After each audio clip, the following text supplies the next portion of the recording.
Welcome to the regular meeting of the Will County Board for September 21, 2017. We call this meeting to order. If everyone would please stand. County Board Member John Moran will lead us in the pledge and introduce our clergy.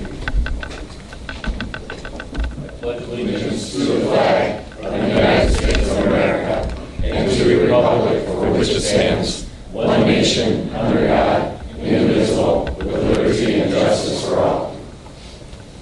Good morning, everyone.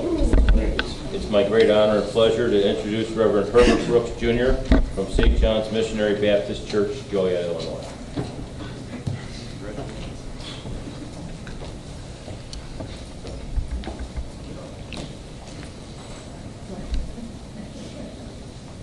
Thank you, Don. Good morning, ladies and gentlemen. As we pray, remember there was an earthquake in Mexico, and keep in prayers all of our friends that were affected by 3 major hurricanes. Shall we pray? Heavenly Father, we thank you, Lord, for one more time to allow us to come to conduct the business of this government called Will County in the state of Illinois.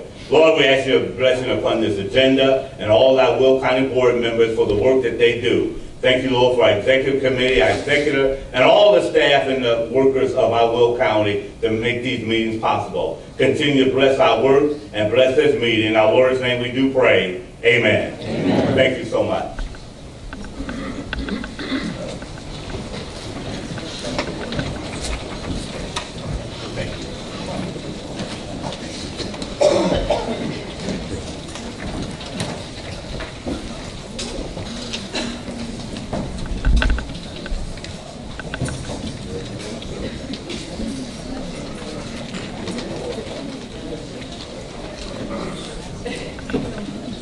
Madam Clerk, would you please call the roll? Sure. Mayor? Here. Brooks? Yeah. Ogala? Here. Summers? Here. Singer? Moran? Here. Rice? Here. Harris? Here. Trainier? Hennefield? Here. Fritz?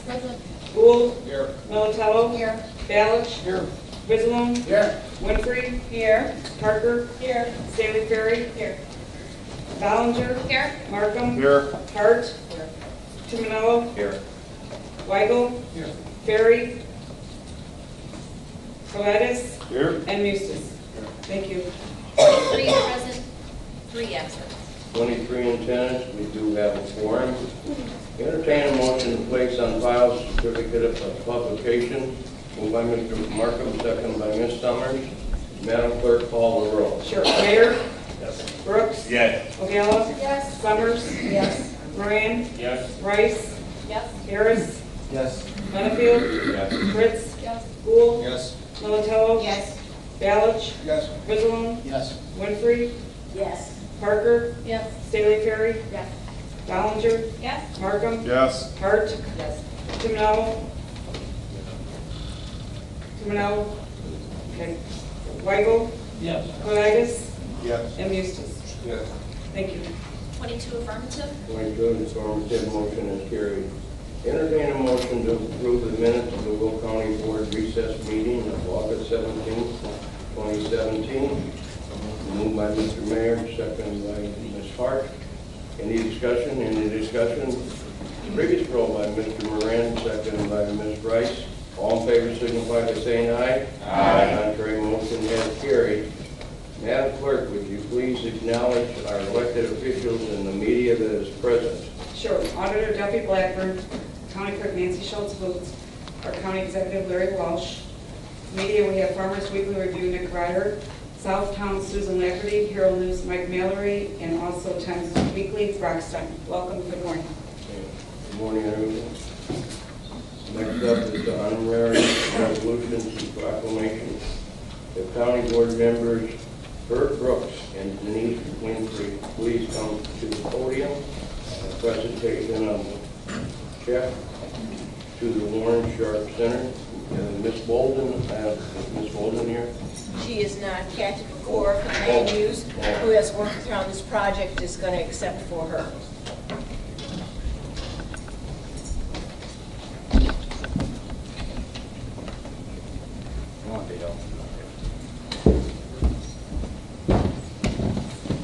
Kay Bolden is the executive director of the Warren Sharp Community Center. She's not able to be here this morning. And I know many of you are familiar with community gardens. What you may not know about this particular garden is that they have been the guests of the White House, and at their community garden, they are also a FDA-recognized community garden, the first one in Will County. And Kay, who is, calls herself an accidental gardener at the Sprout Garden, has expanded, or grown, if you will, the gardens to encompass a number of areas around that center. And so they are putting in a water project so they can irrigate all of those gardens without having to carry buckets. So the check that we're giving them this morning is to help them complete that project.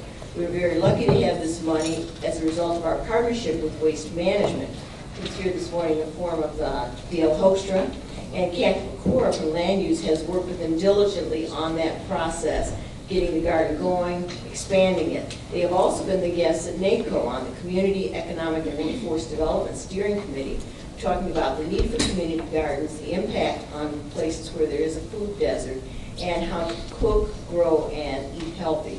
So, on behalf of the County Board District 8 and Waste Management, we present to the Warren Sharp Community Center a check for $10,000 for the completion of their water project.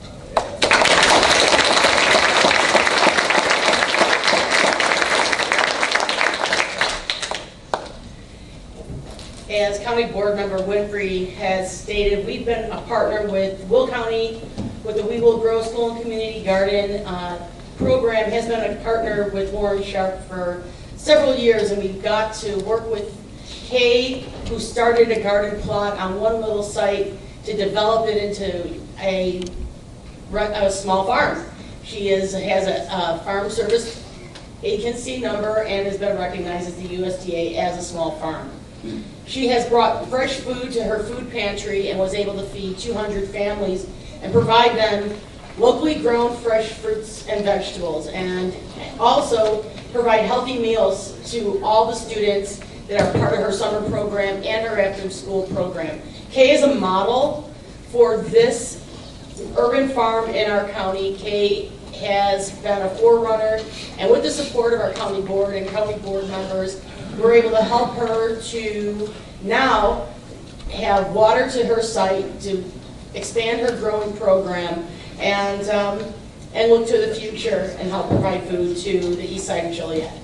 Thank you.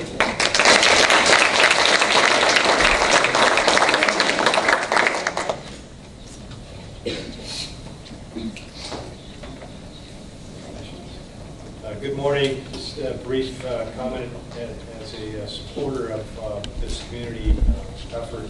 Waste Management really is proud to participate. We believe community involvement is an important part of a business relationship that we have in many areas of our company, and certainly in Will County, we believe it's very important. So we're very proud to participate in this effort and congratulate this organization and what they've done. Thank you. Thank you.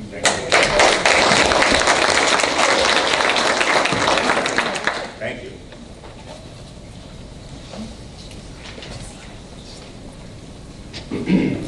Next up, the county board member, Tom Weigel, will please come forward and present Sandy Vasco with the recognizing 25th anniversary of the Will County Historic Preservation Commission.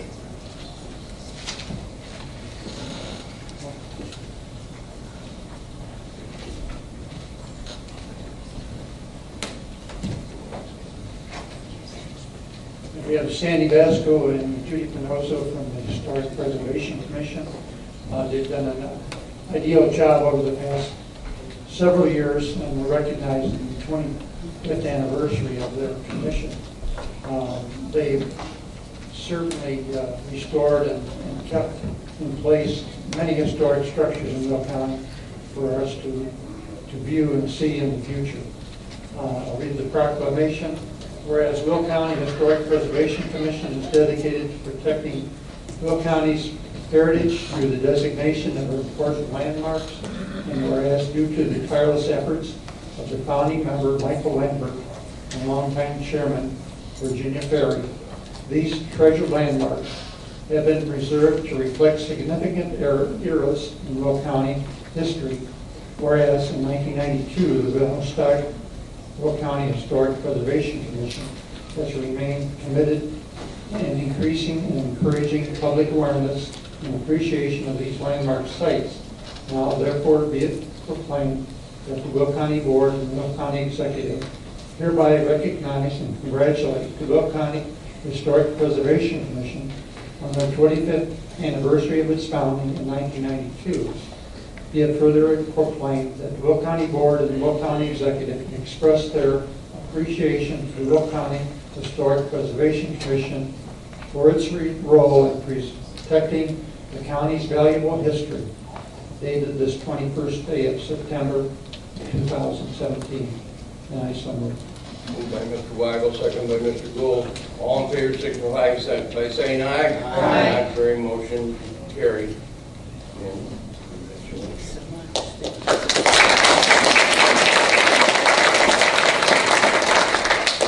Thank you very, very much for this wonderful honor.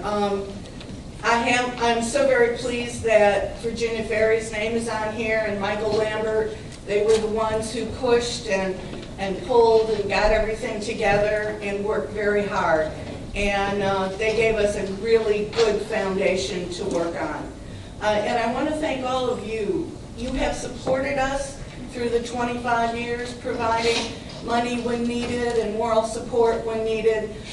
It's so very important when the county board and our commission can be on the same page and work together. And we hope to keep doing this for another 25 or more years, because after all, we started in 1836, so we've got a lot of history to catch up on. We've only been doing this for 25 years. So if we all live to be another 150 years older, you'll be able to see our progress. Thank you so very much.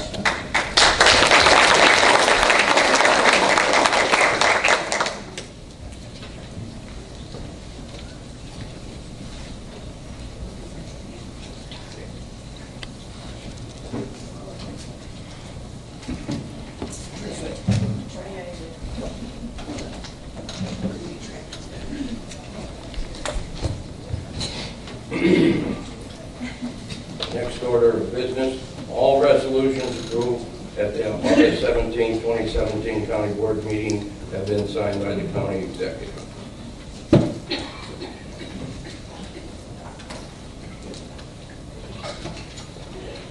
Good morning, Speaker Mustis, County Board members, elected officials, and residents of Will County. Today I present my proposed fiscal year 2018 budget. We have all witnessed a historic budget crisis in Springfield.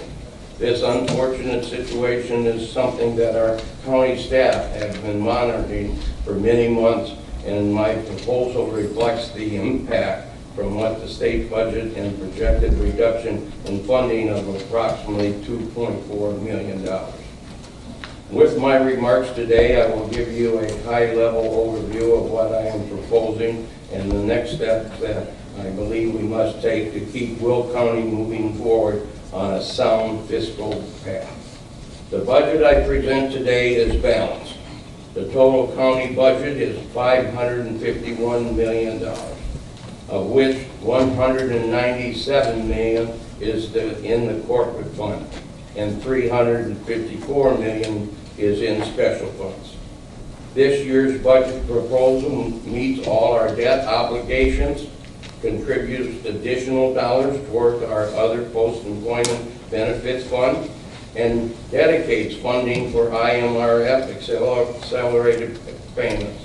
We also continue to meet our cash reserves target of 22 to 26% of our corporate budget. The county maintains a AA+ bond rating. Rating agencies such as Moody's and Standard & Poor's have commended the county on our stable fund balances, controlled expenditure, long-term planning, and other strong fiscal policy. This is a testament to the fiscally responsible approach the county board and the county executive's office have taken over the recent years. As you are aware, the 2018 state budget impacts the county's budget significantly. As a result, revenue projections for the corporate fund have been reduced. Specifically, we are projecting a 10% reduction in the local government distributed fund revenues and a decrease in the personal property tax replacement tax. In addition, the RTA revenue projections have been reduced to reflect a new 2% administrative fee on sales tax implemented by the state.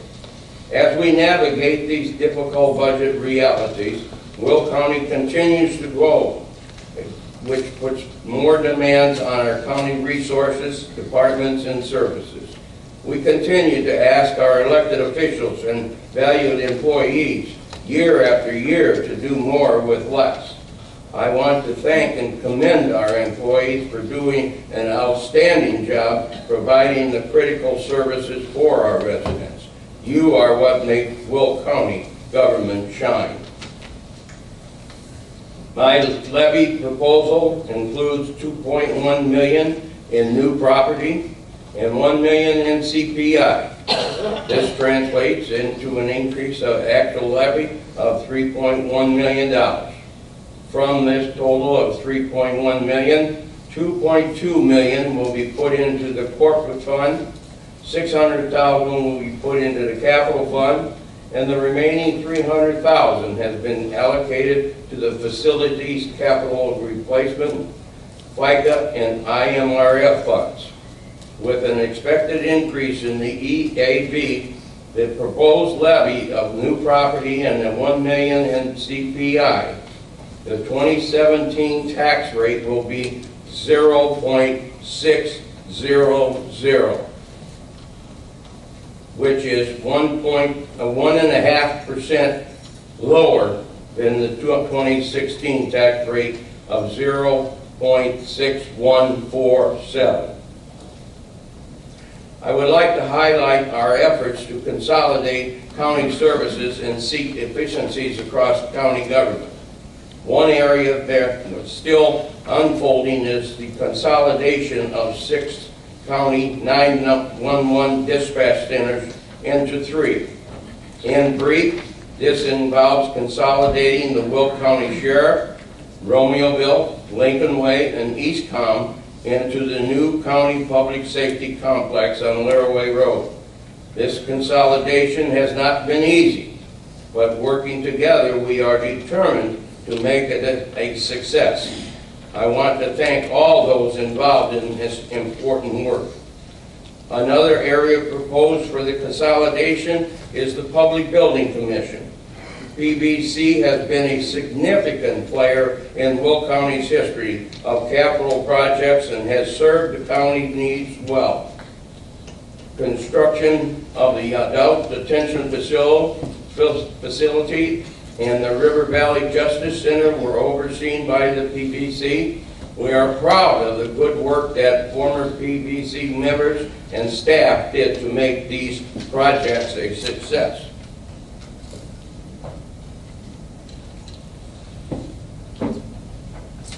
In 2015, as a step towards elimination of duplicating services and seeking greater efficiencies, the county board and my administration consolidated the maintenance staff previously under the direction of the PBC to the executive branch, centralized maintenance department. This move was intended to improve efficiencies by streamlining management and creating better flexibility to deploy our staff as needed. In addition, the county board has brought construction oversight of the new public safety complex and the new courthouse to the Capital Improvements Committee. I believe this move was a positive step forward. Board committees are more accessible to the general public thanks to the board's web-based agenda system, and the county board members have more access to the information of these major capital projects. All of these changes demonstrate Will County's continued commitment to more open, transparent, and effective government. With these completed changes in mind, I am calling for the dissolving of the Public Building Commission. The elimination of this taxing body would remove one of the Will County lines of resident tax bills. This action demonstrates our joint commitment to consolidate government entities that no longer serve a useful purpose. We must continue to be the leaders in these efforts, and how better to demonstrate our sincerity than by acting where we can right here in Will County. I want to thank the many PVC members who have served Will County honorably through the years, and I want to thank the staff who have assisted in this work. Before the PVC can be completely shut down, there are several steps that need to be completed, including paying off outstanding bills, resolution of the expired trust at the River Valley Justice Center, and the procedures step involving City of Joliet, Kankakee County, PVC, and Will County.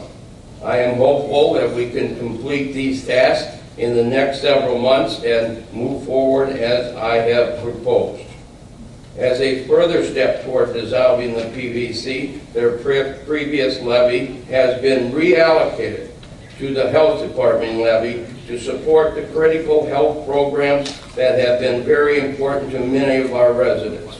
Outside of the formal framework of my budget proposal today, I am also proposing that the balance of funds that are currently held by the PVC in the River Valley Trust be returned to Will County for two purposes.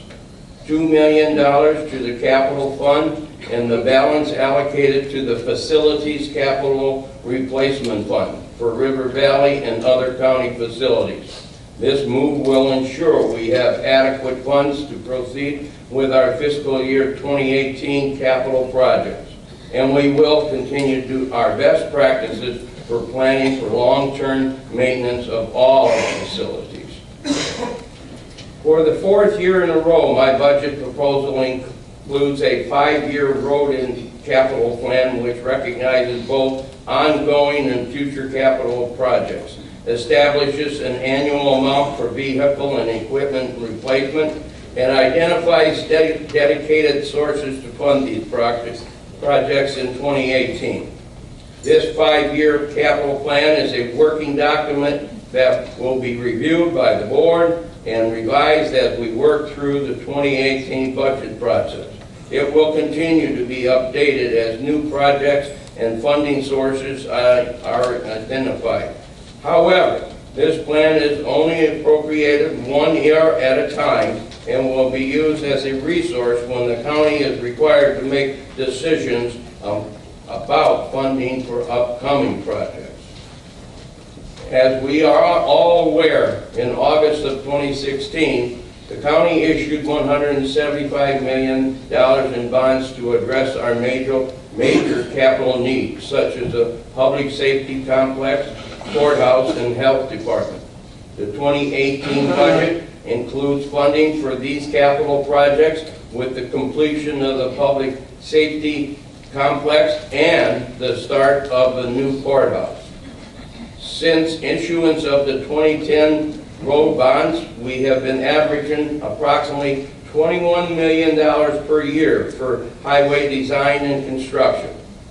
With the expected bid letting of the Weber Road I-55 project now in January of 2018, and with a county contribution estimated at $45 million, we must keep significant expenditure authority for our road and bridge projects. Therefore, I am proposing $32 million in a budget authorization for the Will County Transportation Division. That will continue the great progress that we have made on improving our county transportation infrastructure. We all know that in order to maintain a good transportation system and efficient county facilities that we can be proud of, we must continue to invest in our infrastructure. As I have mentioned before, we must continue to invest in modern technology. Key projects that we hope to move on this year include a new financial management system, a new case management system for the state's attorney, public defender, and probation departments. By investing in technology and more efficient facilities, we provide the tools necessary for our employees to succeed. This budget includes funding for these systems. I want to point out a few other facts that I'm sure the board will want to know about this budget proposal. The 2018 corporate fund budget reflects an overall decrease of $600,000 from the prior year. The budget does not include the use of any cash reserves to balance the budget. The budget includes a contribution of $500,000 to the other post-employment benefits fund for 2018, allocates $700,000 to IMRF, accelerated payment necessary to meet our obligation when long-time employees retire. Revenue remains relatively flat with a decline in intergovernmental revenue and a slight increase in charges for services. The combined salary and fringe benefits continue to be steady at 80% of our total corporate expenditures. This is the 7th consecutive year that we have been able to keep salaries and fringes in the 76 to 80% range of our total corporate expenditures, which remains an important improvement from years past where we exceeded 82% or more. Expenses increased by $300,000 for salaries, which covers previous contractual and exempt wage increases. This budget does not include recent tentative agreement with ASME 1028, which is being approved today at the board meeting. Fringe benefits increased by $900,000 to the projected increase in the overall cost of health insurance, a small increase in professional and technical services and other purchases service. As we move forward, my staff is available to answer questions and explain the rationale for what I have proposed today. As many of you already know, our budget director, Rashawn Howard, has scheduled an informational session on Wednesday, September the 27th at 9 a.m. to share more of the details of my proposal. I am hopeful that the board members will take advantage of this opportunity to ask questions and share feedback so that we can work together to finalize the 2018 budget. Finally, I would like to thank Budget Director Rashawn Howard for all her hard work. Many months ago, she began this process, working with the countywide elected officials and department heads. In addition, I would like to recognize and thank Melissa Johansson from the county board staff, who is deeply involved in the budget process and who will now take my budget proposal and assist the county board as we work towards a final agreement. Rashawn and Melissa work very closely to ensure we will have a smooth budget process. All of the staff that helped create the budget deserve credit for the work that goes into getting this to us this point. The path ahead certainly will be challenging, but by working together toward our shared vision of a vibrant, modern, prosperous Will County, we are assured of success. I remain optimistic that with continued cooperation of the county board members and our elected officials, 2018 will represent a milestone for the future of Will County. Thank you very much.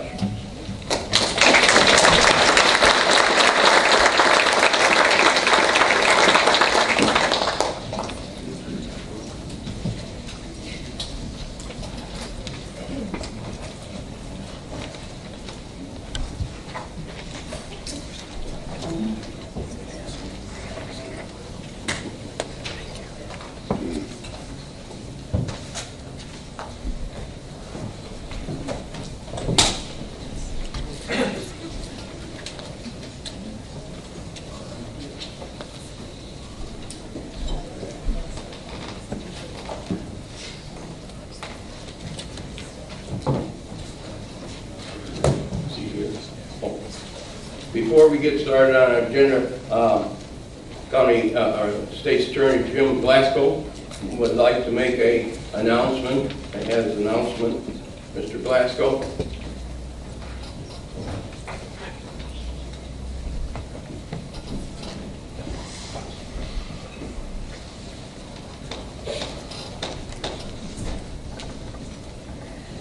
Most of you don't know what I've been going through for the last couple of days when we learned that the Supreme Court decision was going to be released on your Peterson case. And one thing I wanted to come here this morning was, I couldn't have done this. It took a little bit of my zaniness to do this, my craziness to do it, because everybody said you can't do it, and I thrive on stress. But without this county board and this county executive, I could not possibly have done the case. The resources that you provided were absolutely essential. They were enormous, unlike anything we've ever done here in this county before. A lot of county boards wouldn't have done it. You guys know that. A lot of county boards couldn't have afforded to do it. You know that. But you stepped up when it was really important. And the thing I want to thank you from the bottom of my heart is when there was a death threat against my family and myself. You guys stepped up and ladies stepped up and helped me to make sure that they were protected, and I thank you. Thank you very much, County Executive. But again, this is a unanimous decision all the way along. I remember talking to one of the big columnists in Chicago one day about forfeiture by wrongdoing. I was on my patio, pacing for 45 minutes, explaining it from the 400-year-old concept from start to finish and in just every detail. He writes his column as if he never talked to me. And he was not a lawyer, and he gave his own legal opinion that it was unconstitutional. Well, I wrote a law that enabled me to get the forfeiture by wrongdoing concept in Illinois, but 12 other states already had legislation similar. The federal government was doing it since 1997, and in 1879, the U.S. Supreme Court acknowledged the concept. As I was proceeding here locally, in 2010, a case came down from the Supreme Court, People versus Hansen. There were 4 murders, 2 in DuPage, 2 in Will County. And Joe Burkett called me up because they had worked all night on the 4 murders, and he asked me if I would waive off on the 2 in Will County so let him do all of them, and he did. And it was that decision that caused a judge in DuPage County, Judge Robert Anderson, to use the common law, apply forfeiture by wrongdoing, to give me a Supreme Court case a week before my trial when I had had some of my statements barred, and I had now had a Supreme Court case that said I got them all, because I waived off and let Joe Burkett do the case. And the judge had the wisdom in DuPage County to do that.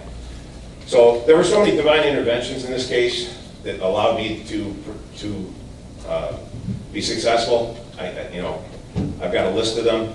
But that Hansen case, a week before trial, I go to trial about those statements, I lose. And he's out on the street. And one thing that the FBI played for me right off the bat when they brought the tapes in was Drew Peterson cavalierly saying, if I was out on the street right now, I'd take care of him myself. And I was going to take care of him back in 2007 when this started, but I couldn't shake the media and the police. Well, there goes his entrapment defense. That was the first thing I thought as an attorney. But this was serious business all the way along. This is a psychopath who killed 2 women. We proved he killed Stacy by preponderance, and that case isn't closed by any stretch of the imagination. So, again, I could not be standing here without what you did. I absolutely mean that from the bottom of my heart. We could never have done it with our normal budget and our normal resources, not in a million years. And remember, the Christopher Vaughn case was tandem with that. I wanted to try both cases. They wanted at the same time. Wasn't able to do that. The Vaughn case, the family annihilator. I mean, we've never had a case like that. So, again, it's amazing how cases like that come in bunches. We haven't had anything like that in the last decade. But again, I've never had so much pleasure doing my job because I don't have to worry about being fettered or restricted by resources that should be allocated. You're always there to do the right thing, and please, you deserve this credit as much as anyone in my office does. So thank you very much.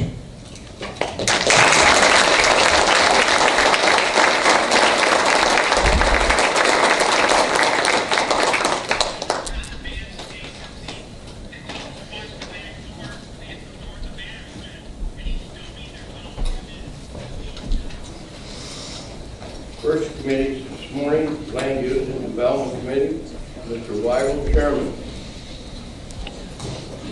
Good morning, Will. Good morning. We have one resolution today, 17-211, authorizing extension of the special use permit, 6294-MS. This has previously been applied and approved in Lockport Township. They weren't able to complete the work, so they've asked for an extension. I make a recommendation, I make a motion to approve. So moved. By Mr. Weigel, second by Mr. Balish. Any questions? Any questions? Motion previous, roll call by Ms. Rice, second by Mr. Daley Perry. All in favor signify by say yes. Aye. Yeah, contrary motion has carried. Mr. Tumanello, you weren't in the last roll call that's this roll call up. Would you like to do that? Yeah. Recorded. Yeah. Thank you. Thank you.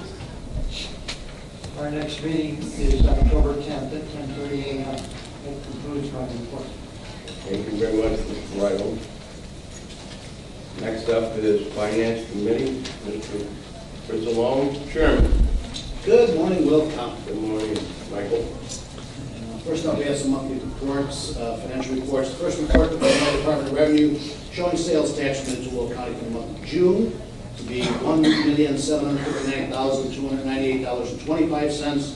The RTA tax received was $2,047,136.82 for a total of $3,806,435.07. And we also have the monthly treasurer report dated July 31st from Will County Treasurer Steve Weber.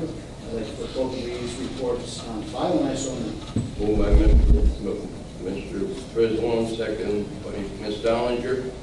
All in favor signify by saying aye. Aye. Contrary motion is carried. Next up is a resolution opposing changes to the federal tax provision affecting state and local governments. This will go to our legislators to approve, and I so move. Moved by Mr. Frizzalone, second by Ms. Hart. Any questions? Any questions? Previous roll by Mr. Melatello, second by Mr. Parker. All in favor signify by saying aye. Aye. Contrary motion is carried. That's the 17-213, transferring appropriations within the fiscal year 17 Health Department budget for Community Health Center, and I so move. Moved by Mr. Frizzalone, second by Mr. Gould. Any questions? Any questions? Previous roll by Mr. Tumanello, second by Ms. O'Gala. All in favor signify by saying aye. Aye. Contrary motion is carried.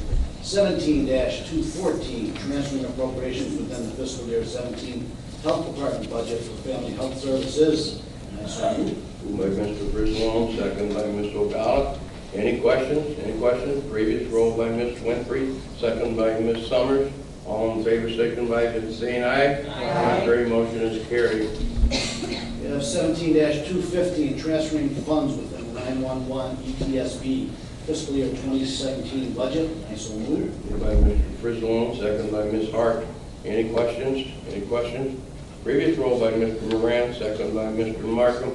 All in favor signify by say aye. Aye. Contrary motion has carried. 17-216, increasing certified local government grant funds in the Land Use Department budget, and I so move. Moved by Mr. Frizzalone, second by Mr. Mayor. Any questions? Any questions? Previous roll by Ms. Dollinger, second by Mr. Ballage. All in favor signify by saying aye. Aye. Contrary, motion has carried. 17-217, renewing our contract for annual audit. I so move. Moved by Mr. Frislow, seconded by Ms. Rice. Any questions? Any questions? Previous roll by Mr. Harris, second by Mr. Markham. All in favor signify by saying aye. Aye. Contrary, motion has carried. And 17-218, authorizing county executive to execute necessary documents for delinquent tax program. I so move. Moved by Mr. Frislow, second by Ms. Rice. Any questions? Any questions? Previous roll by Ms. Parker and second by Ms. Melatello. All in favor signify by saying aye. Aye. Contrary, motion has carried. Okay, so our next scheduled regular meeting will be October 3rd at 10 a.m. And as the executive announced, our budget workshop will be held on September 27th at 8:45 a.m. You know, I like early meetings. And a special finance meeting will be held on October 17th at 10 a.m. We'll be all contacted. Thank you. Thank you, Mike.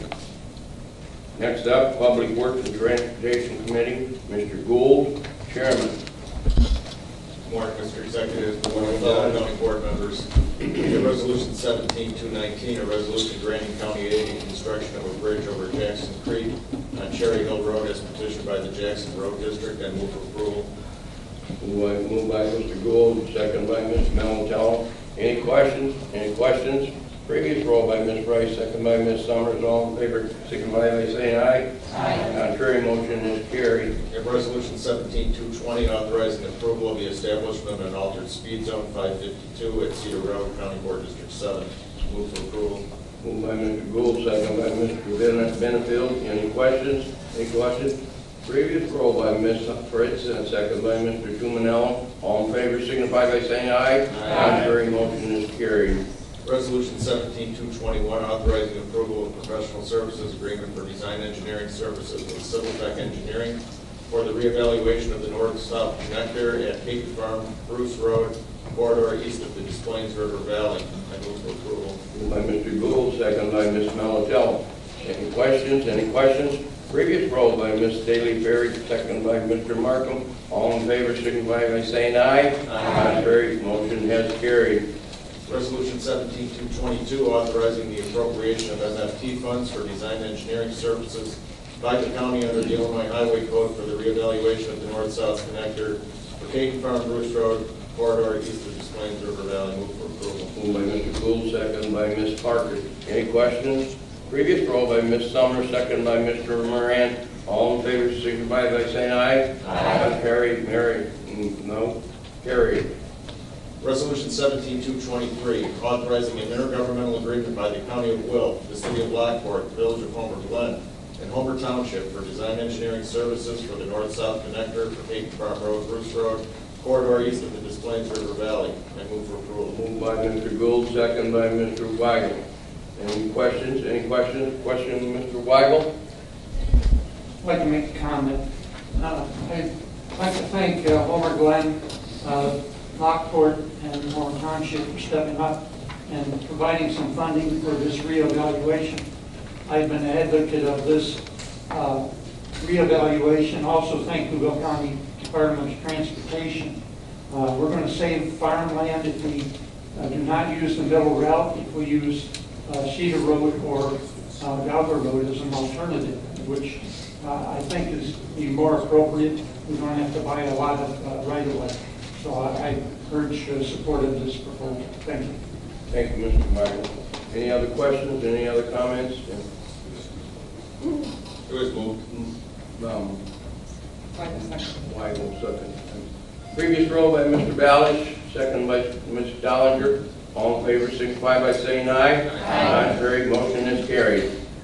Resolution 17-224, authorizing approval of additional professional services agreement for engineering by CDM Smith for the development by the county's community freight plan using county allotment of RTA tax funds. Move for approval. Moved by Mr. Gould, second by Mr. Tumanello. Any questions? Any questions? Previous roll by Ms. O'Gallagher, second by Mr. Benefield. All in favor signify by saying aye. Aye. Contrary, motion has carried. Resolution 17225, authorizing approval of supplemental professional services agreement for design engineering services with Trans Systems for roadway and appurtenant work on Arsenal Road from Baseline Road to Magnolia Lane using county's allotment of county RTA tax funds. I move for approval. Moved by Mr. Gould, second by Ms. Melatello. Any questions? Any questions? Previous roll by Ms. Winfrey, second by Mr. Harris. All in favor signify by saying aye. Aye. Contrary, motion has carried. Resolution 17226, authorizing approval of supplemental professional services agreement for design engineering services with Willett Hoffman and Associates for structure and appurtenant work on Bridge Street for drainage ditch, County Board District 8. Move for approval. Moved by Mr. Gould, second by Ms. Winfrey. Any questions? Any questions? Previous roll by Mr. Brooks, second by Ms. Summers. All in favor signify by saying aye. Aye. Contrary, motion has carried. 17227, authorizing the appropriation of MFT funds for supplemental design engineering services by the county under the Illinois Highway Code for structure and appurtenant work on Bridge Street. I move for approval. Moved by Mr. Gould. Second. Ms. Winfrey. Any questions? Any questions? Previous roll by Mr. Markham, second by Ms. Staley Perry. All in favor signify by saying aye. Aye. Contrary, motion has carried. Resolution 17228, granting ingress, egress, and a variance for vacant land on Center Road, County Highway 19, County Board District 2. I move for approval. Moved by Mr. Gould, seconded by Mr. Brooks. Any question? Any questions? Previous roll by Ms. Summers, second by Mr. Moran. All in favor signify by saying aye. Aye. Contrary, motion has carried. Resolution 17229, authorizing the plat of dedication to the County of Will for public road purpose of land, County Board Districts 8 and 12. I move for approval. Moved by Mr. Gould, second by Mr. Brooks. Any questions? Any questions? Previous roll by Ms. Parker, second by Ms. Rice. All in favor signify by saying aye. Aye. Contrary, motion has carried. Our next meeting is October 3rd at 9 o'clock. That concludes my report. Thank you. Thank you very much, John. Next committee up, the Judicial Committee, Mr. Benefield, Chairman. Good morning, Mr. Executive.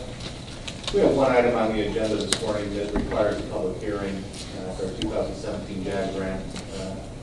I would motion to open up public hearing this time. Second. Moved by, second by, Mr. Gould. Madam Clerk, call the roll. Sure. Mayor? Yes. Brooks? Yes. O'Gallagher? Yes. Summers? Yes. Moran? Yes. Rice? Yes. Harris? Yes. Benefield? Yes. Fritz? Yes. Gould? Yes. Militello? Yes. Balich? Yes. Griswold? Yes. Winfrey? Yes. Parker? Yes. Stanley Perry? Yes. Ballinger? Yes. Markham? Yes. Hart? Yes. Chivinello? Yes. Weigel? Yes. Colitis? Yes. And Eustace? Yes. Thank you. 23 affirmative. 23 affirmative. We are in public hearing. You want to explain, Mr. Riddle? At this time, we're just approving the 2017 JAG grant, which is the Justice Assistance Grant between the County of Will and the City of Joliet. This year, the total approval amount was roughly $52,000. The grant amount gets split between the City of Joliet and the County of Will. The County of Will this year is allocating that toward the State Passage Program. And the total amount is roughly $26,300. Any question from the board? Any question from the board? Any question from the general public? Any questions from the general public?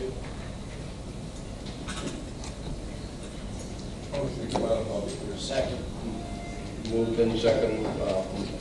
Eustace and Griswold. Griswold, call the roll. Sure. Mayor? Yes. Brooks? Yes. O'Gallagher? Yes. Summers? Yes. Moran? Yes. Rice? Harris? Yes. Benefield? Yes. Fritz? Yes. Gould? Yes. Militello? Yes. Balich? Yes. Griswold? Yes. Winfrey? Yes. Parker? Yes. Stanley Perry? Yes. Ballinger? Yes. Markham? Yes. Hart? Yes. Chivinello? Yes. Weigel? Yes. Colitis? Yes. And Eustace? 23 affirmative. Three affirmative. Public hearing has been closed. Proceed, Mr. Benfield. At this time, I'd like to present Resolution 17-230 for approval of the fiscal year 2017 application and allocation of the Justice Assistance Grant Program and authorizing execution of the memorandum of understanding with the City of Joliet. Moved by Mr. Benfield, second by Mr. Mayor. Any discussion? Any discussion? Previous roll call by Ms. Summers, second by Ms. Rice. All in favor signify by saying aye. Aye. Contrary, motion has carried. Thank you, Mr. Executive. Our next judicial committee meeting is scheduled for October 3rd at 9 a.m. Thank you. Thank you, Darren. Next up is our Public Health and Safety Committee. Ms. Ogala, chairperson. Good morning. Good morning, Judy. First on the agenda today, again, an item to be placed on file is the Will County Regional Office of Education. It's presented to our annual 2016-2017 report prepared by Dr. Sean Walsh, our regional superintendent, and Frank Luca, assistant attendant. This is available to the public should they want to see a copy of it. Motion to place on file. Moved by Ms. Ogala, second by Mr. Ballard. Any discussion? All in favor signify by saying aye. Aye. Contrary, motion is carried. Next on our agenda is requiring us to have a public hearing regarding Chapter 9 of the Animal Control Ordinance, specifically pertaining to the registration fees of dogs, cats, or ferrets. I'd like to move to go to public hearing. Moved by Ms. Ogala, second by Mr. Tumanello. Madam Clerk, call the roll. Sure. Mayor? Yes. Brooks? Yes. Ogala? Yes. Summers? Yes. Moran? Yes. Rice? Yes. Harris? Yes. Benefield? Yes. Fritz? Yes. Gould? Yes. Militello? Yes. Balich? Yes. Quizlon? Yes. Winfrey? Yes. Parker? Yes. Staley Ferry? Yes. Ballinger? Yes. Markham? Yes. Hart? Yes. Tumanello? Yes. Weigel? Yes. Conitis? Yes. And Eustace. Yes. 23 affirmative. 23 affirmative. We are in public hearing. Ms. Ogala will explain the issue. So the issue is the Animal Control Department has come forward asking for an increase in registration fees. They had not had an increase in these fees for several years. They did a comparison of our surrounding communities and counties and found that it would be appropriate to increase the fees.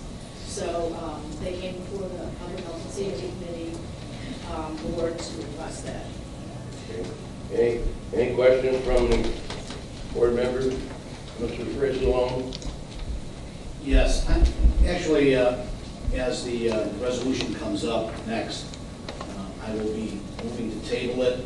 Just one, I think that we'd like to do a little bit more study on the actual analytics of the dollars, especially since we have some reserves there. I think by next month we'll be able to bring this back and have a real good feel on the fees and what we're doing now that we're talking about moving forward with using reserves for a new facility for them as well. Mr. Eustace? I would point out that this particular department is totally run on fees. We do not use tax dollars to run animal control. Even though they have accumulated some reserves, it was always anticipated that they would build a facility. They still lease a facility. It was always anticipated that we would build a facility. That's why those funds were accumulated. We're moving forward and building that facility. I want everybody to keep in mind that when you look at the fee, you have to look at the current operations and revenue. And Doc Shields, who oversees animal control, has some concerns that the operational costs are exceeding the current revenue. And that's, I believe, what you really should focus on, more so than the reserves, that this continues to operate by fees. So as we go forward and consider raising or not raising a fee, keep in mind, we really have to look at the operational costs and revenue going forward. Thank you. Mr. Frizzlone? Yeah, and I did want to mention that whatever we're going to do, we do want to do it in the next month or two, because it would be effective whatever we did December 1st, so they get a full year worth of fees rather than doing it in the middle of the year and causing some angst between the veterinarians and stuff about what fee we're paying. So it should be in place by December 1st. Any other comments? Mr. Brooks? Although I am supportive of tabling it to take a further look, this will go back to your committee, Chairman Ogala, and are we looking at raising these fees so that there'll be additional money for this facility? Or do you feel, I misunderstood you, Mr. Frizzalone. Could he, I didn't understand quite. So, as Jim said, the fees are for our operations. And it does look like right now, our expenses are starting to exceed what we're bringing in. So we want to bring the fees in line, at least so we're covering our expenses. The facility is another issue. Right. But we do have reserves to build a facility. Correct. We just want to kind of take a look at the whole package. So that the operations would not begin to tear into the reserves. Right, exactly. So that's what we're trying to get to. Thank you so much. Any other comments? Any other comments? Ms. Fritz? Mr. Frizzalone had said that they look at what other towns, counties, I don't know who is charging for these types of fees, because we were not given any information about that. And I would like to see some supporting documentation about what surrounding communities or counties are charging for these types of things. Thank you. Mr. Gallo? Yeah, so that information was given to us at our Public Health and Safety Committee meeting. Maybe it was not passed on the trade board, I'm not sure. So based upon everything that you're hearing, it makes sense to take time to revisit this and then make sure that we are looking at the fees and determining that it's appropriate at the place that they have set, or perhaps changing that to whatever degree. So we will take the time to go ahead, look at it, and always make sure that our residents are charged fairly for the registration fees. Okay. At this time, anybody from the general public like to speak? Anyone from the general public like to speak on this issue? Mr. Gallo? I'd like to make a motion to come out of public hearing. Moved by Mr. Gallo, second by Mr. Tumanello. All roll, please. Sure. Mayor? Yes. Brooks? Yes. Ogala? Yes, sorry. Summers? Yes. Moran? Yes. Rice? Yes. Harris? Yes. Benefield? Yes. Fritz? Yes. Gould? Yes. Militello? Yes. Balich? Yes. Frizzalone? Yes. Winfrey? Yes. Parker? Yes. Staley Ferry? Yes. Dollinger? Yes. Markham? Yes. Hart? Yes. Tumanello? Yes. Weigel? Yes. Colitis? Yes. And Eustace. Mr. Eustace? Yes. Thank you. 23 affirmative. 23 affirmative. We are out of public hearing. Continue, Mr. Gallo. Next is resolution No. 7. You got. Mr. Executive, You remand it back to to the the table. No. Actually, I am going to make a motion to remand it back. We'll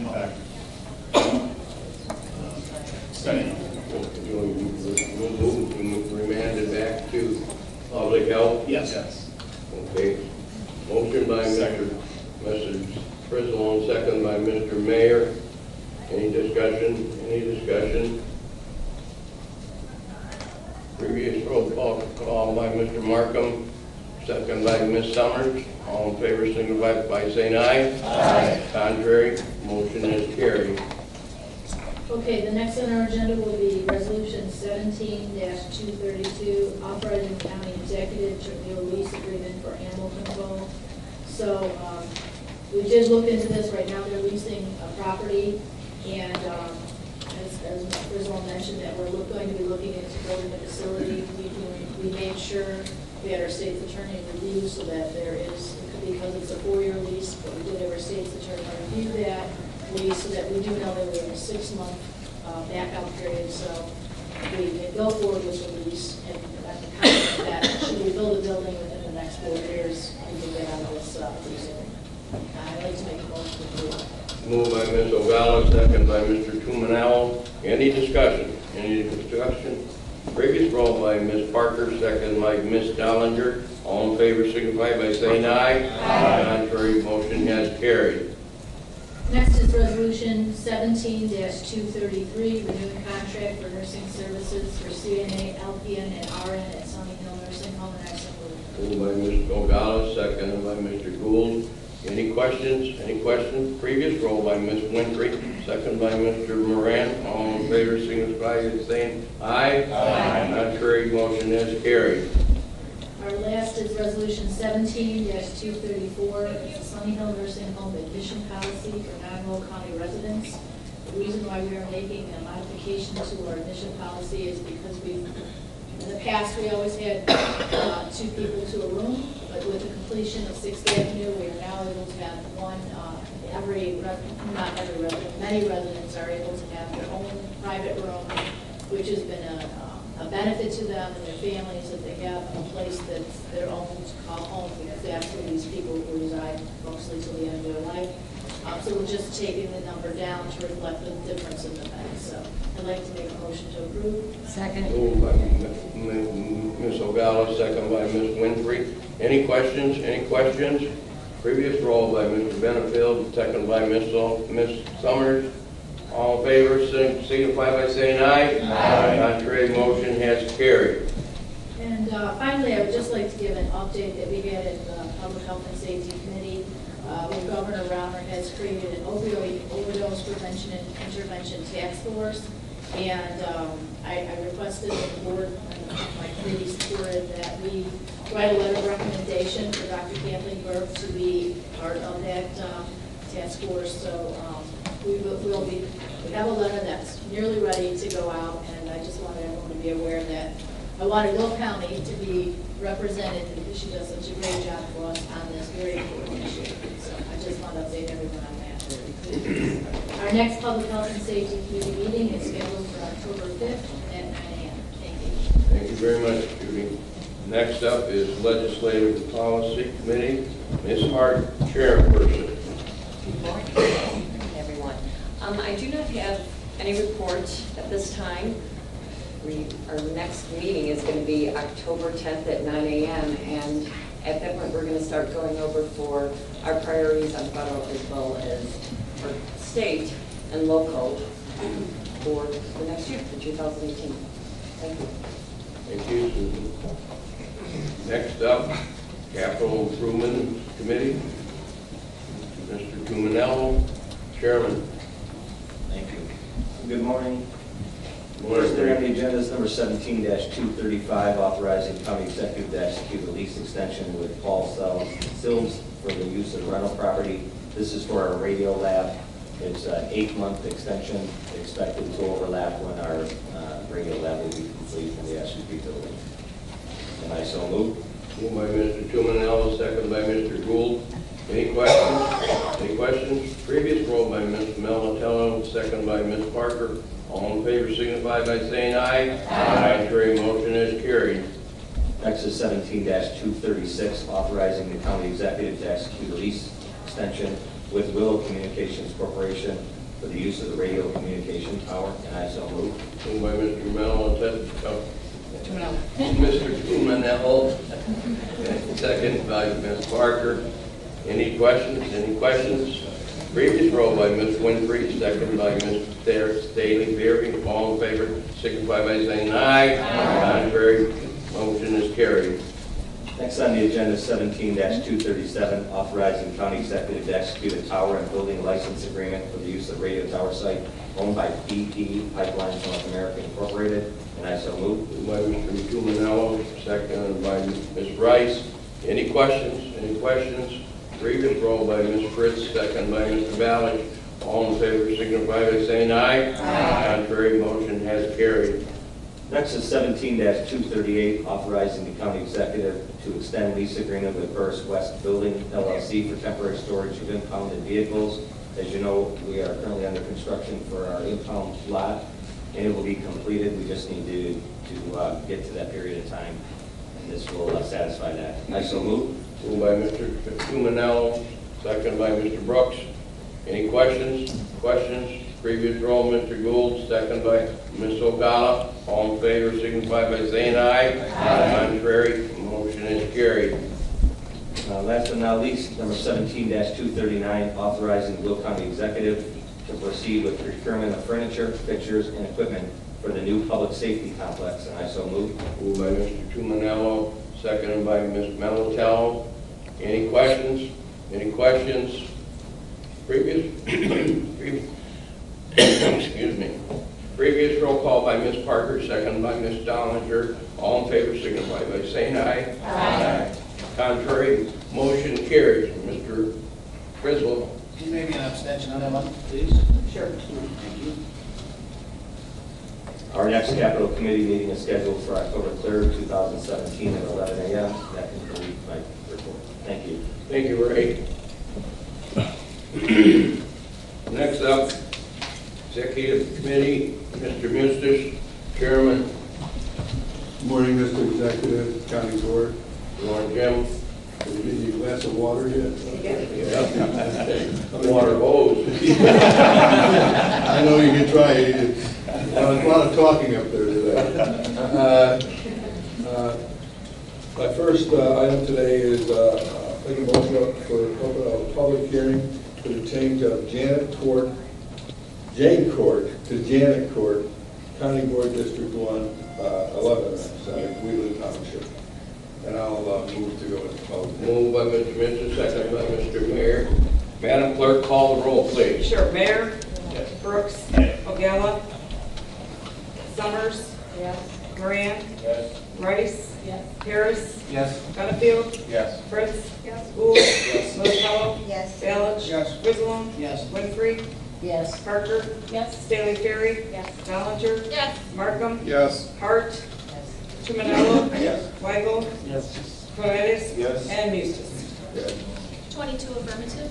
22 affirmative. We are in public hearing. Mr. Mustis, want to explain? My understanding is that the court was named Jane Court. When to correct it, it should have been Janet Court. It was signed incorrectly, and it was put in the system as Jane Court. It should have been Janet Court. This corrects that mistake. Mary, is that pretty much? Yeah, on the plan as reported, it says Jane Court. However, all of the residents identify it as Janet Court. The street signs say Janet Court, and the government records, though, are mixed. Some identify it as Jane Court, others as Janet. So in an effort to clean it up, we're asking that you pass this resolution to officially change the name to Janet Court. So it's just to make us on the same page with this street. Any questions from board members? Any questions from board members? Any questions from the general public? Any questions from the general public? Mr. Minister. Mr. Executive, I'll make a motion to come out of public hearing. Moved by Mr. Minister, seconded by Mr. Mayor. Madam Clerk, Sure. call the roll, please. Mayor? Yes. Brooks? Yes. Ogala? Yes. Summers? Yes. Moran? Yes. Rice? Yes. Harris? Yes. Benefield? Fritz? Yes. Gould? Yes. Militello? Yes. Balich? Yes. Griswold? Yes. Winfrey? Yes. Parker? Yes. Staley Ferry? Yes. Ballinger? Yes. Markham? Yes. Hart? Yes. Tumanello? Yes. Weigel? Yes. Paredes? Yes. And Eustace. Yes. Mr. Benefield? Yes. Thank you. 23 affirmative. 23 affirmative. Public hearing has been closed. Please continue. Next, I have resolution 17240, authorizing, excuse me, like, shut up, my phone. It's in here somewhere. Oh, there it is, okay. Thank you. Sorry about that, folks. 17240, authorizing the name change of Jane Court to Janet Court in Wheeling Township, County Board District 11. I'll move to approve. Moved by Mr. Miss, seconded by Ms. Hart. Any questions? Previous roll by Mr. Mayor, second by Mr. Brooks. All in favor, signify by saying aye. Aye. Contrary, motion has carried. Next, we have adopting the Will County Community Friendly Freight Mobility Plan. I'm going to make a motion to approve. Moved by Mr. Mistis, second by Mr. Mayor. Any discussion? Are you bringing anybody up to speak? Yeah, I believe we're going to give a quick presentation just so people get the gist of the thing. Yes. Okay, here comes the team. Yeah. As they're coming down, I would like to make a mention that our study says friendly freight study, because through the whole study, we took in livability, the impacts on the community, how to move forward with the economic viability of the logistic industry, with having the least amount of impact. It also, it's a study that had to be completed for us to be able to qualify for federal funds. So that's another big portion of it. Without the study, it kind of precludes us from applying for grants. They can make our infrastructure more friendly for the community and freight. So having said that, Ann Snyder led the team. She was our consultant who led the study. So Ann, I'm just going to hand it over to you and also all the fine work you were able to do. Thank you, Mr. Speaker. And first I want to thank the county board and the county executive. Not only did you stand behind this effort, but you also participated, many of you, in this effort, which I think made it a stronger outcome. And I appreciate the opportunity to work on this with you. I do think that it will set the bar for other local areas. This is very forward-leaning, and I congratulate you on that. Just quickly, the background that John Ruling had given last week, I won't go through everything that he mentioned and all the studies that have been done up to this point. I did want to share with you that the initial purpose of this study was to understand the current state of freight movement in the county today, to understand what that might look like in the future, and then to study those impacts that are on the county. Also to study the best practices and the application, not only to freight movement in the county, but how that freight movement impacts the communities, as the speaker alluded to. It was really important to take a look at the growth of freight in Will County and to balance that with livable communities. And I think we've done a pretty good job of capturing and balancing those varying and sometimes competing needs. Then we wanted to identify those critical freight projects that would be the top candidates for federal funding opportunities.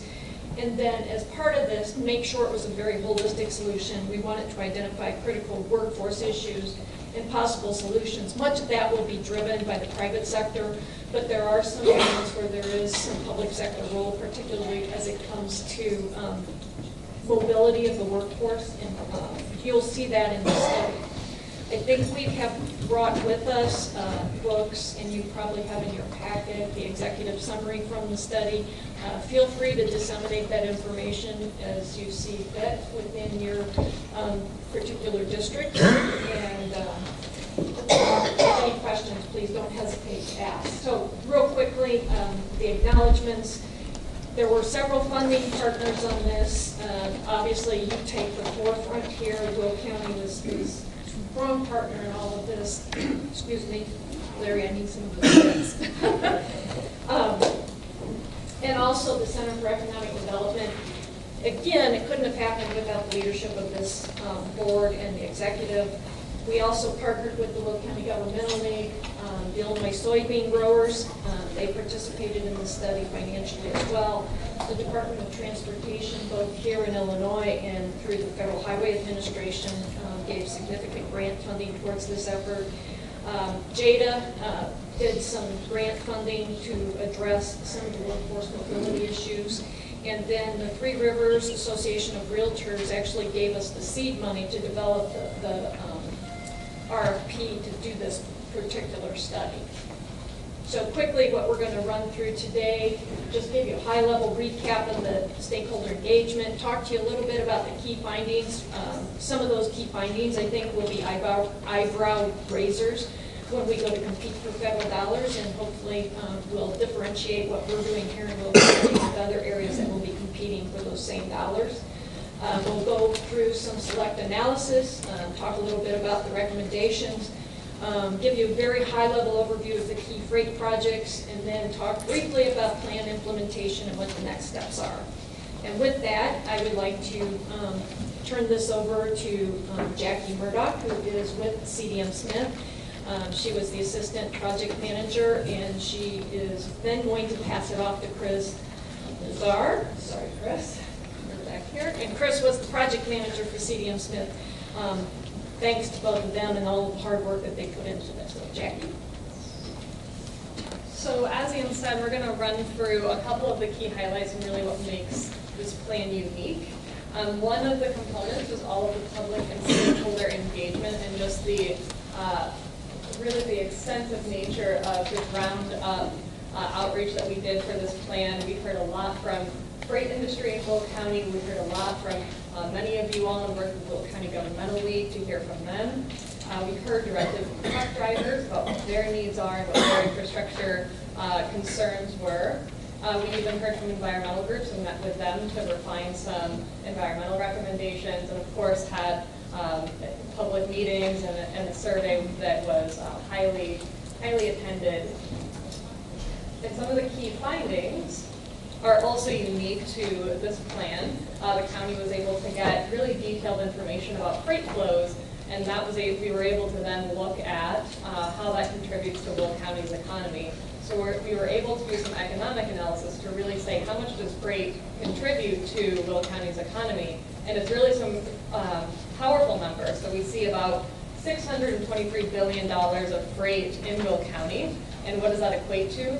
That equates to about 97% of regional domestic product, 80% of state domestic product, and 3.5% of U.S. GDP. So as you can see, Will County's freight movement is supporting a lot of local, state, and national markets. We are also able to look at freight flow. So obviously a key question was, where does freight go? Where is it coming from, going to, and what commodities are being shipped? And again, really interesting findings. One of the key things that we found was about 63% of freight movement in Will County is just moving through Will County. So essentially, Will County's roadway system is supporting those state and national markets. It's not necessarily freight that's coming in out of Will County.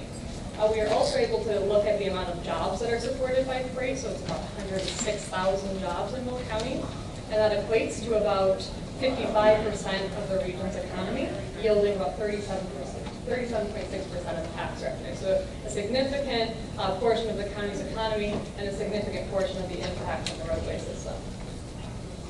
The other unique component of the plan was looking at workforce. So we really wanted to tie in through the Workforce Investment Board and the JADA Mobility Study, the workforce needs of Will County freight workforce. And we looked at trends over time. So how much freight workforce is growing in the county? How much is it expected to grow? There's a lot of concerns over wages in this industry. So we looked at what are the wages currently and what we expect, what we can anticipate in the future.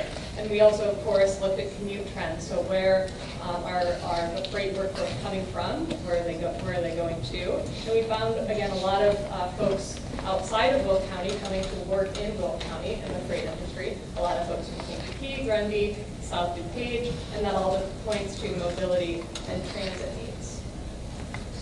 So key findings, and these are some of the sort of elevator pitches of the plan, and you'll find this on the back page of the executive summary. That's, again, it's reiterated from some of our analysis, but the first one is freight is critical to the economic success of Will County. We saw that number, 55% of Will County's economy is supported by freight. That's also supporting other jobs like manufacturing, logistics, automation. The second is Will County freight movement is critical to the state and nation, so that's pointing to how much through movement, 63% of freight movement is through movement in Will County. The third takeaway is traditional planning approaches really can't handle the pace of freight development experienced in Will County. So we saw a lot of growth over time that's rapid with industrial development, and we also see a lot of potential for future industrial development as well, as you can see by all of the Amazon announcements. Some other key findings is freight volume growth may have factored worse than existing bottlenecks and operational issues. We did some projections. We looked at how much is freight expected to grow in Will County, and where is that expected to grow? And a lot of, on our state and U.S. routes, they could triple by 2040. So again, worsening those safety issues and bottlenecks. The other takeaway is continued growth without planning and new transportation investments may impact Will County's economic competitiveness and quality of life.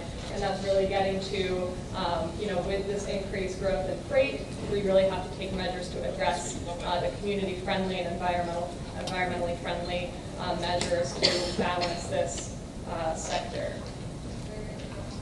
And the last two takeaways here are really about funding. So funding and institutional issues make it difficult to invest in freight projects. Transportation funding is already competitive and limited, and freight has to compete among those transportation funding priorities in order to win out. The second is Will County needs regional, state, and national funding support, and this is really the drumbeat throughout the whole document, is that Will County's freight movement is supporting those regional, state, and national markets, and as such, they should contribute to roadway improvements in Will County and other freight improvements in Will County. All right, and now we'll just show you a few select analyses. Again, there's in the full plan, there's a lot of maps, a lot of charts, but we wanted to give you sort of a snippet of what you can find in the plan and the type of analysis we use to evaluate projects. The first was looking at, your freight assets, where your clusters of freight-related development are occurring. So this map gives you a snapshot of that. The orange concentrated clusters are really where your giant clusters of freight-related development are occurring, probably in places that you wouldn't be surprised to see. We looked at safety, so we looked at significant truck-related crashes on your roadway network, again, to help prioritize projects. And we looked at truck congestion. So where is there major truck congestion on the roadway network? You can see all the yellow, orange, and reds have significant truck congestion, and that's pretty ubiquitous throughout the county. And with that, I'll turn it over to my colleague Chris Mazar to talk about recommendations. So thank you very much. I'm going to review some of the key recommendations from the plan, and these are across 5 slides. Perhaps you want to go to the next slide. The first is our overall policy and program recommendations, and I know some of the print is a little bit small, so that's actually on page 16 of the executive summary document that we have there.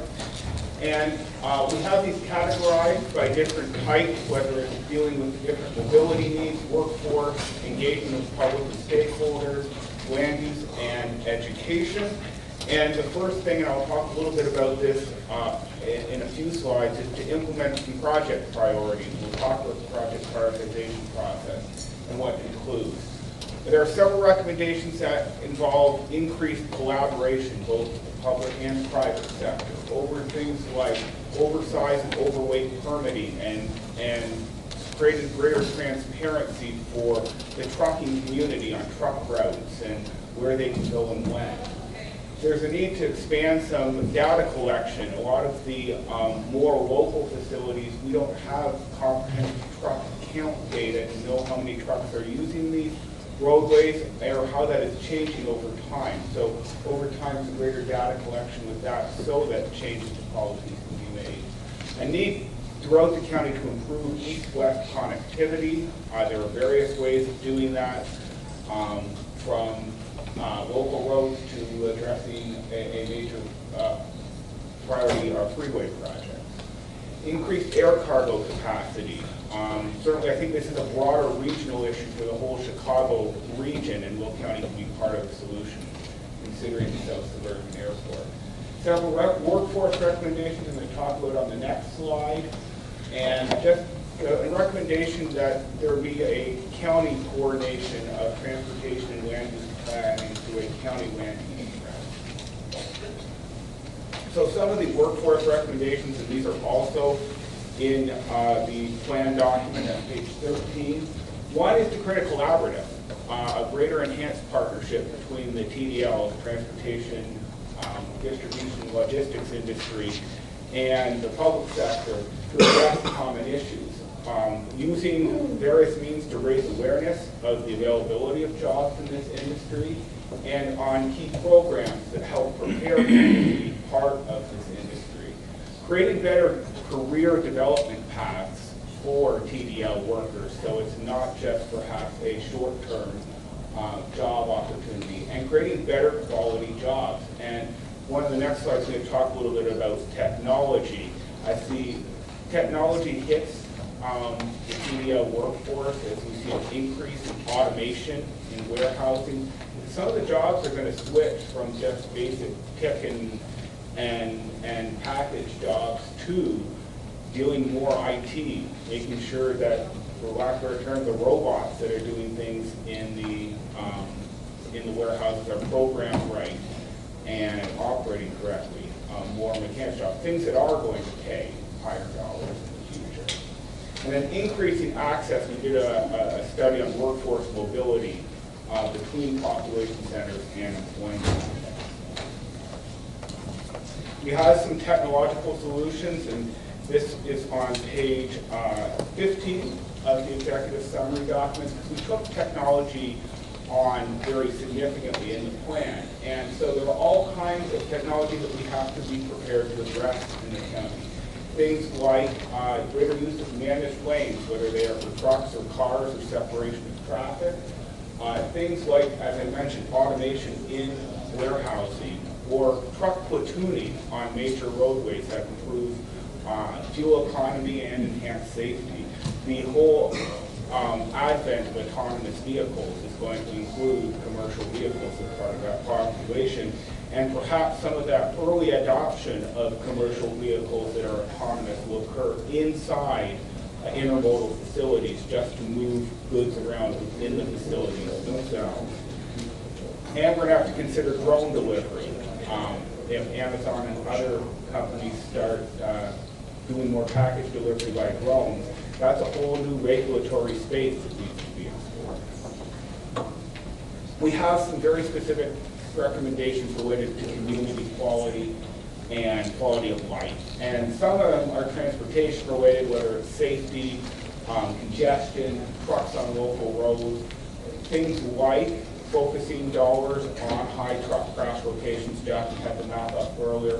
Things like providing a clearer, transparent, this is the truck route network, this is where the truck should be, this is where trucks should not be to the trucking community.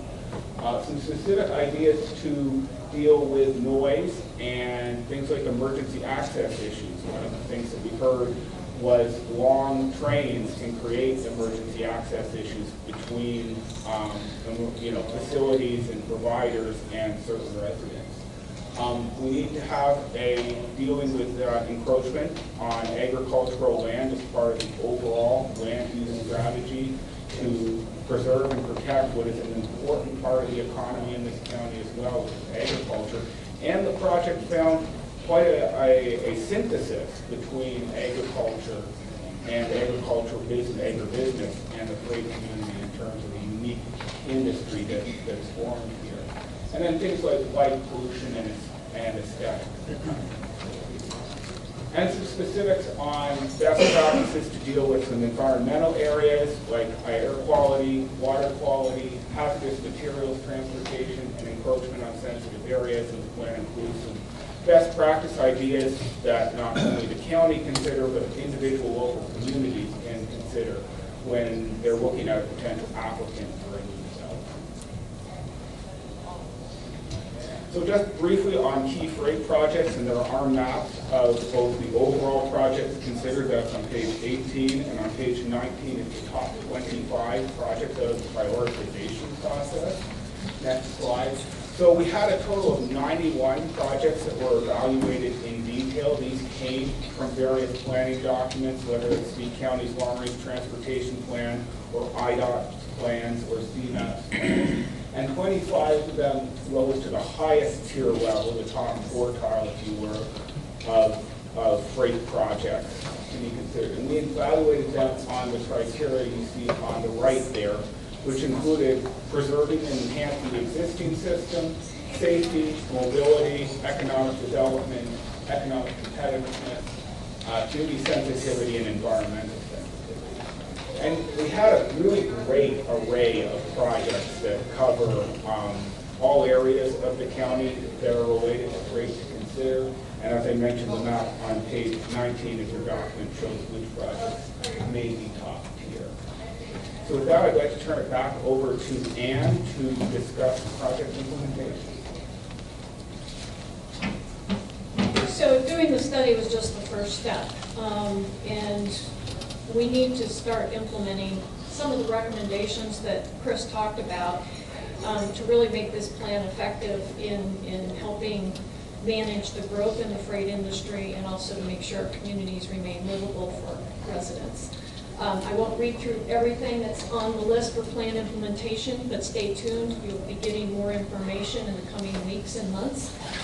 We are cataloging, my associates and I are cataloging what each of those action plan items might be, and right now we're probably around 50. We're going to go through those and then work with you to prioritize where you would like to see efforts focused initially. But I want to point out that one of the key things that we're going to be doing is developing funding and financing strategies for the priority projects that Chris talked about. You know, we can talk all day about how to ease some of the congestion points in the county and areas that create safety and emergency response issues. But we really need to have the rubber hit the road, unintended, so that we can put together these projects and start working on them expeditiously. So we will be pursuing some federal grant opportunities. Right now, the U.S. Department of Transportation has a freight-focused grant opportunity called AMFRA available, with applications due on November 2nd, and they've also got a Tiger competitive grant program. Those applications are due on October 16th. We're working right now to identify the most likely to succeed projects for those grant funding opportunities so we can start making a difference here through infrastructure investment. And then we want to develop those programmatic and policy recommendations for legislative consideration, and then anything that can be done administratively to really help facilitate greater freight flows in the region and also, again, to make our communities more livable. So our next steps, we're in the step 1 here today, accepting and adopting the community-friendly freight mobility plan. And then once you've blessed the study, we're going to publish and publicize the report, and we're going to start having meetings with stakeholders so that they can understand the importance of Will County in the context of the nation, region, and state. We will be applying, as I mentioned, for those 2 federal grant opportunities. And then there is a Freight Advisory Committee meeting coming up in October. The Freight Advisory Council will continue to be engaged, and that brings together public and private stakeholders together to talk about how we implement this going forward. And then we will work with you as partners in implementing the plan. And before I close, I also forgot to give a shout out when I first started to county staff and the county DOT for their work in helping pull this plan together. We couldn't have done this without their assistance in gathering data and providing input. And again, thank you all very much, and we appreciate your time. Thank you, Ann. Any questions from the board? Any questions from Mr. Frisbee? Again, I know you guys are working feverishly to kind of whittle down with our projects, potential out for Tiger and Infra coming up real soon. Are we going to have on Monday, Tuesday, at least a little group, since we're making the congressional hearing and presentation? Yes, we have a whittled down list that I can share. Awesome. Mr. Truman. Thank you, Mr. Executive. You know, I think we heard Mr. Glasgow earlier talk about how we had the wherewithal and foresight and appropriate the money correctly for the cases he was trying. I'd like to just echo his sentiments to say thank you to this board for appropriating the money to put this study together, because I think this is going to be very vital and key for future economic development. I think it's very important to have at our disposal, not only for us as a county, but for the municipalities that reside in the county. I do want to call attention to one slide, though, that I'm having a little bit of heartburn with, and I hope you could maybe take a look at it as we move forward, and it's the truck congested hours. I think anyone who lives in District 8, District 6, 12, and 2, while going through I-80, has a little bit of probably issue with the fact that this states that I-80 is under the 10% free flow traffic speeds for only about 2 hours a day. I can tell you I'd be surprised if they're 2 hours a day when we could actually travel the actual speed limit on those streets. So I'd like to just take a look at that and maybe provide some explanation. Absolutely. I can tell you that we used which data source was NPMRDS, which is the National Performance Management. It's a federal database that's provided to states and regions, and so we acquired that. Sure. And it's a sample of congested hours, and unfortunately it's the only comprehensive data we have for all the available roadway systems on congestion. Certainly not perfect. Yeah, and I'm not blaming you or your staff by any means, but I can tell you that federal data is completely wrong. So having driven on that road, I agree. Thank you. Thank you, Mr. Mayor. Yeah, I'm going to thank you guys for doing the study, and I'm going to say some comments later. I was actually going to have the same question that Ray was, not just on 80, but 55 as well. I don't know when, federal data is 2 and 3 and 4 and 5 years behind sometimes, so do you know when the study was actually done? The NPMRDS data available. The The NPMRDS data available used for the truck congested hours is provided typically on a yearly and quarterly basis to the regions. I will say that one of our recommendations is to look at the better traffic counts and studies on your local roadway systems and other roadway systems, which would very much help with getting a true caliber of truck movement in the region or in the county. And NPMRDS data is, again, flawed. It's federal data. It's usually a snapshot. Right, and I think especially if we're going for grants and you're looking for federal dollars, you don't want to present this kind of traffic flows, because when I look at this, I see, oh, so it's only a couple hours a day if this is going to get blocked, I can go and divert my trucks this way. And that's not really the case. So I applaud you for taking that initiative as one of the things that we might need to do here, because we need to get a real idea of the numbers, not just what the feds are taking as a way of a snapshot. Ms. O'Fallon? Yeah, so I just want to reiterate that as well, and I hope that what we are going to take forward, the map should reflect what we know here. We live in Will County. We know I-80 and 55 are absolute nightmares, not only for congestion, but also for traffic accidents where people die on a regular basis on these roads because of congestion. So I think we should make those red on this one slide without a doubt, because we know for a fact that definitely is a problem. Yeah, I totally agree. And on the map for the crash hotspots, that is more real-time data that we get from Illinois DOT, and they are entering that crash data as they receive it from the police departments and sheriff's office and the state police. So that you can see that there are some areas that are clearly troublesome. Any other questions, Mr. Mistis? Well, I don't want to necessarily disagree with my colleague, but being a person who travels I-80 almost daily, it's Lowe's until there's an accident. Believe me, they're all going 80 miles an hour down I-80, trucks everywhere, and then there's an accident and it just stops. And I think that's the kind of data that we really should look at. You mentioned the crash data. Because of the congestion, and because it's moving so quickly, when there's an accident, it's pretty significant. It literally closes down the entire highway. or expressway. I don't know if there's that kind of data. I mean, I know there's trash data, but I don't know if that kind of data actually gets into how the road flows.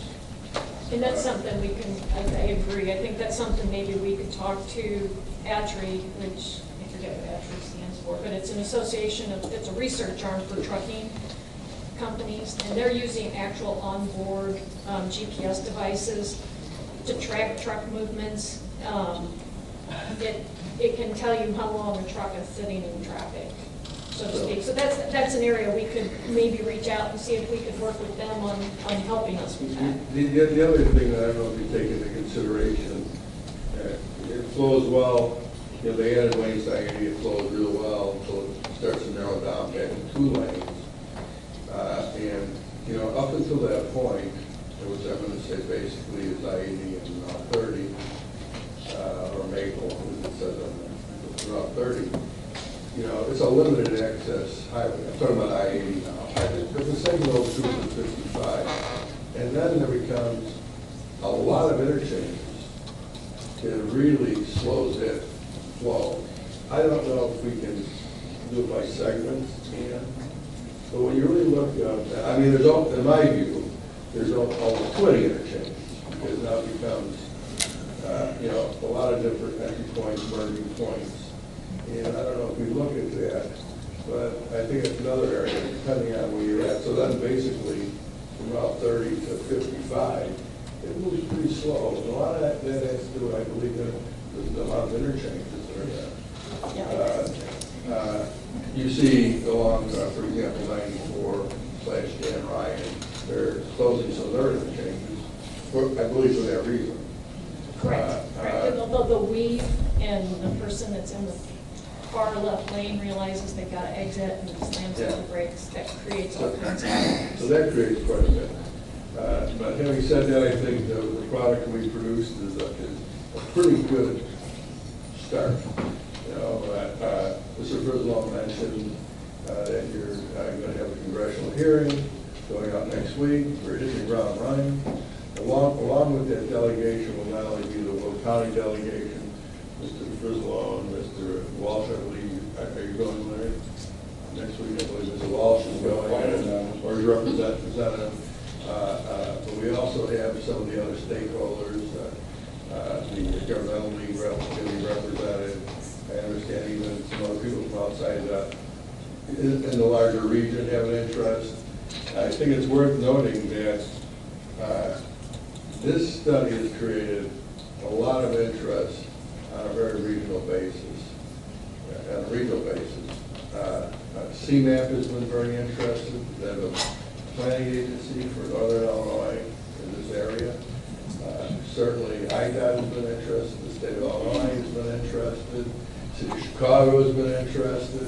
There's been a lot of interest in this study because I believe, and you can correct me if I'm speaking here, Ann, is that I believe this is the really first study of this kind in our area. And county's kind of led that effort. Yes, definitely. But it's created a lot of interest, which I think ultimately will come down to a lot of regional cooperation, hopefully. And will be the center of that. So. It definitely is the model. I know that Cook County had started their freight study prior to us starting this, and they had to put theirs on hold for some time. They're just getting wound back up again. So I think they'll be looking to this for some best practices. Mr. President, or Mr. Benefield. Thank you, Mr. Executive. I just wanted to say thank you again for the presentation. This is the second time I've been able to sit in the presentation. And I just wanted to say that this is an impressive study, and we should thank for it. Thank you, Will County Board, for actually taking this up. Very important. The presentation is very nice. But what most impresses me about the presentation, and I did say this to the executive, is that I do like the balance that you demonstrated between the economic development and the quality of life. And I also wanted to follow up on something again from the board today that that as suggested in the study, that we do need to work with the local municipalities and the land use to review and discuss the appropriate protections for our residents in the county and to ensure that the quality of life maintains and improves as well. So, but thank you very much. You guys have done a nice job. Thank you to the board for making that. Before I make a motion to approve, we've got to make. Yeah, we've got a motion in a second. Before we vote on this, I'd like to make one other comment, and that is, this is the plan for now. This is a living document. It will not stay where it is today. Certainly, as Mr. Vasco mentioned, land planning becomes a crucial part of the overall efforts here, and so this will be a living document. It will be changed. The other thing I'd like to mention is this document basically recognizes what's here today, even though, well, it's a plan for what's here today. It recognizes potential future development. So we will be constantly going back, depending on development, land use patterns, and adjusting this plan. So understand, I like to say we're adopting a plan, this plan for now, but it will be changed frequently, is my guess. I don't know if you want to make any comment on that, and I think it's worth noting that this is definitely something that continues to evolve. I think that the plan should be viewed as a tool that empowers you as decision makers for the county and to manage what is happening currently, and then having the flexibility to continue to manage it as things evolve and either grow or continue to challenge the county. So, we talked about some of the projections that we had that were county specific. We're looking at a 61% growth in your industrial space in the next 10 years. That's a significant amount of growth that's going to happen here. So it necessarily needs to be flexible so that you can continue to update it and revisit it every year. Ms. Avala? Yeah, I did want to make a couple other comments. I wanted to piggyback on what Mr. Benfield said about the importance of working with our local municipalities to improve traffic flow, and then that I did bring up an executive committee that included in that should also be townships. We do have a lot of townships without a major municipality in it, and they should not be overlooked, and they should be part of the conversation. In addition to that, I know that is one of the things we're looking at on page 16 of our summary page is to increase air cargo capacity by continuing to support the development of the South Suburban Airport. I think that's one thing that we need to really consider looking at. The vast majority of cargo flies is transported by cargo ship, then it goes onto rail. Cargo then is handled majorly in Rockford and Indianapolis by FedEx and UPS and other local transportation for cargo. Continuing to support the development of the airport actually, to me, takes tax dollars away from much needed projects that are listed in this. So because of that issue, I'm definitely going to be able to vote. Any other discussion? Any other discussion? Madam Clerk, call the roll. Sure. Mayor? Yes. Brooks? Yes. O'Gell? No. Summers? Yes. Moran? Yes. Rice? Yes. Harris? Yes. Benefield? Yes. Fritz? Yes. Gould? Yes. Militello? Yes. Gouch? Yes. Frizzalone? Yes. Winfrey? Parker? Yes. Staley Ferry? Yes. Ballinger? Yes. Markham? Yes. Hart? Tumnello? Yes. Weigel? Yes. Prolitis? Yes. Eustace? Yes.